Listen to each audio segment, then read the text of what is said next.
ಬೆಲೆ ಏರಿಕೆಯಿಂದ ಜನ ಕಂಗಾಲಾಗಿದ್ದಾರೆ. ಡೀಸೆಲ್ ದರ ಏರಿಕೆ ಲಾರಿ ಮಾಲೀಕರನ್ನ ದಿಕ್ಕೆಡಿಸಿದೆ. ಬೆಲೆ ಇಳಿಸುವಂತೆ ಸರ್ಕಾರಕ್ಕೆ ಮನವಿ ಮಾಡಿದ್ರು. ಆದ್ರೆ ಇದಕ್ಕೆ ಸರ್ಕಾರ ತಲೆ ಕೆಡಿಸಿಕೊಂಡಿರಲಿಲ್ಲ. ಹೀಗಾಗಿ ನಾಳೆ ಮಧ್ಯರಾತ್ರಿಯಿಂದಲೇ ಮುಷ್ಕರಕ್ಕೆ ಲಾರಿ ಮಾಲೀಕರು ಮುಂದಾಗಿದ್ದಾರೆ.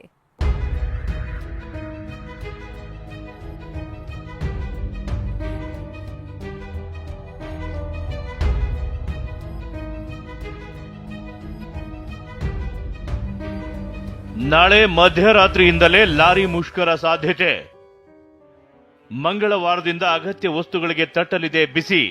ಡೀಸೆಲ್ ದರ ಏರಿಕೆ, ಟೋಲ್ ಶುಲ್ಕ ಹೆಚ್ಚಳ, ಆರ್ಟಿಒ ಅಧಿಕಾರಿಗಳ ಕಿರುಕುಳ ಸೇರಿದಂತೆ ಹಲವು ವಿಚಾರಗಳನ್ನು ಪ್ರಸ್ತಾಪಿಸಿ ನಾಳೆ ಮಧ್ಯರಾತ್ರಿಯಿಂದಲೇ ಅನಿರ್ದಿಷ್ಟಾವಧಿ ಮುಷ್ಕರಕ್ಕೆ ರಾಜ್ಯ ಲಾರಿ ಮಾಲೀಕರ ಸಂಘ ಕರೆ ನೀಡಿದೆ. ಸುಮಾರು 6 ಲಕ್ಷಕ್ಕೂ ಹೆಚ್ಚು ಲಾರಿಗಳು ನಾಳೆ ಮಧ್ಯರಾತ್ರಿಯಿಂದಲೇ ಸೇವೆ ಬಂದ್ ಮಾಡಲಿದ್ದು, ಸೋಮವಾರದಿಂದ ಹಲವು ಸೇವೆಗಳಿಗೆ ಬಿಸಿ ತಟ್ಟುವ ಸಾಧ್ಯತೆ ಇದೆ. 14ನೇ ತಾರೀಕು ಮಧ್ಯರಾತ್ರಿ 12 ಗಂಟೆಯಿಂದ ಮುಷ್ಕರ ಪ್ರಾರಂಭ ಆಗುತ್ತೆ.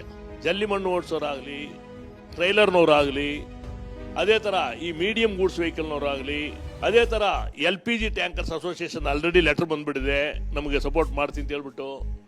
ಆಮೇಲೆ ಮನೆಗೆ ಸಿಲಿಂಡರ್ ಕಳಿಸ್ತಾರಲ್ಲ ಅದು ಕೂಡ, ಅದೇ ತರ APMC yard, chamber of commerce ಎಲ್ಲರೂ ನಮಗೆ ಸಪೋರ್ಟ್ ಮಾಡಿ ಖಂಡಿತ ಇದನ್ನ ಮಾಡಲೇಬೇಕೆಂಬ ಪರಿಸ್ಥಿತಿಗೆ ಬಂದ್ಬಿಟ್ಟಿದ್ದಾರೆ. 12 ಗಂಟೆಯಿಂದ ಯಾವುದೇ ಗಾಡಿ ಕರ್ನಾಟಕ ಒಳಗಡೆ ಬರಲ್ಲ.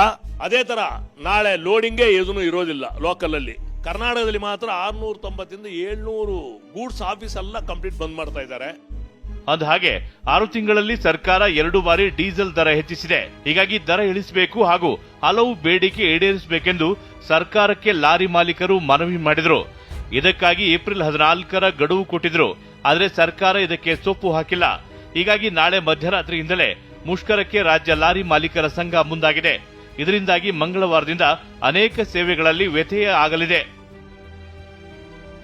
ನಾಳೆ ಮಧ್ಯರಾತ್ರಿಯಿಂದಲೇ ಲಾರಿಗಳ ಮುಷ್ಕರಕ್ಕೆ ಕರೆ ಕೊಟ್ಟಿದ್ದು, ಮಂಗಳವಾರದಿಂದ ಸೇವೆ ಸ್ಥಗಿತಗೊಳ್ಳುವ ಸಾಧ್ಯತೆ ಇದೆ. ಕೇವಲ ಲಾರಿ ಮಾಲೀಕರ ಸಂಘ ಮಾತ್ರವಲ್ಲದೆ ಮುಷ್ಕರಕ್ಕೆ airport taxi association, petroleum association, gas ವಾಹನಗಳು, ಆಸಿಡ್ ವಾಹನಗಳು, ಅಕ್ಕಿ, ತರಕಾರಿ ಸೇರಿದಂತೆ ಎಲ್ಲ ಸರಕು ಸಾಗಣೆ ವಾಹನಗಳು ಮುಷ್ಕರಕ್ಕೆ ಬೆಂಬಲ ನೀಡಿವೆ. ಹೀಗಾಗಿ ಅಗತ್ಯ ವಸ್ತುಗಳ ಸರಕು ಸಾಗಾಣಿಕೆಗೆ ಬಿಸಿ ತಟ್ಟಲಿದೆ. ಬದುಕಕ್ಕೆ ಆಗಲ್ಲ, ಅಷ್ಟು ಒಂದು ಹೊರೆ ಆಗಿದೆ. ಸುಮಾರು 6-7 ತಿಂಗಳಿಂದ 5 ರೂಪಾಯಿ 50 ಪೈಸೆ ಡೀಸೆಲ್ ರೇಟ್ ಜಾಸ್ತಿ ಆಗಿದೆ. ಇನ್ನೊಂದು ದೊಡ್ಡ ಹೊರೆ ಏನಪ್ಪಾ ಅಂತ ಹೇಳಿದ್ರೆ, ನಮ್ಮ ಬೆಂಗಳೂರು ಸಿಟಿ ಒಳಗೆ ಜೀವನ ಮಾಡೋಕ್ಕಾಗ್ತಾ ಇಲ್ಲ. ಸುಮಾರು ಟೈಮು ನಮ್ಮ GR ಸನ್ಮುಖಪ್ಪ ಅವರು, ನಮ್ಮ ಅರವಿಂದ್ ಅಪ್ಪಾಜಿ ಅವರು ಸರ್ಕಾರ ಮಟ್ಟದಲ್ಲಿ ಎಷ್ಟು ಮನವಿ ಮಾಡಿಕೊಂಡ್ರು. ನಮ್ಮ ರಾಜ್ಯ ಸರ್ಕಾರ, ನಮ್ಮ ಸಿದ್ದರಾಮಯ್ಯ ಸಾಹೇಬರಿಗೆ, ನಮ್ಮ ರಾಮಲಿಂಗಾರೆಡ್ಡಿ ಸಾಹೇಬರಿಗೆ ಸುಮಾರು ಸತಿ ಮನವಿ ಮಾಡಿಕೊಂಡ್ರು. ಅವರು ನಮ್ಮ ಕಡೆ ತಿರುಗಿ ನೋಡ್ತಾ ಇಲ್ಲ. ರಾಜ್ಯದಲ್ಲಿರುವ 6 ಲಕ್ಷ ಲಾರಿಗಳನ್ನ ಸ್ಥಗಿತಗೊಳಿಸುವುದಲ್ಲದೆ ಹೊರ ರಾಜ್ಯಗಳಿಂದಲೂ ರಾಜ್ಯಕ್ಕೆ ಗೂಡ್ಸ್ ಲಾರಿಗಳು ಬರೋದಿಲ್ಲ ಅಂತ ಲಾರಿ ಮಾಲೀಕರ ಸಂಘ ಹೇಳ್ತಿದೆ. ಸರಕು ಸಾಗಾಟ ಬಂದ್ ಆದ್ರೆ ದಿನಬಳಕೆ ವಸ್ತುಗಳ ಮೇಲೆ ಬಿಸಿ ತಟ್ಟಲಿದೆ. ಹೀಗಾಗಿ ಸರ್ಕಾರ ಯಾವ ರೀತಿ ಮಾಲೀಕರ ಮನವೊಲಿಸುತ್ತೆ ಅನ್ನೋದನ್ನ ನೋಡಬೇಕು. ಕಿರಣ್ ಸೂರ್ಯ, TV9 ಬೆಂಗಳೂರು.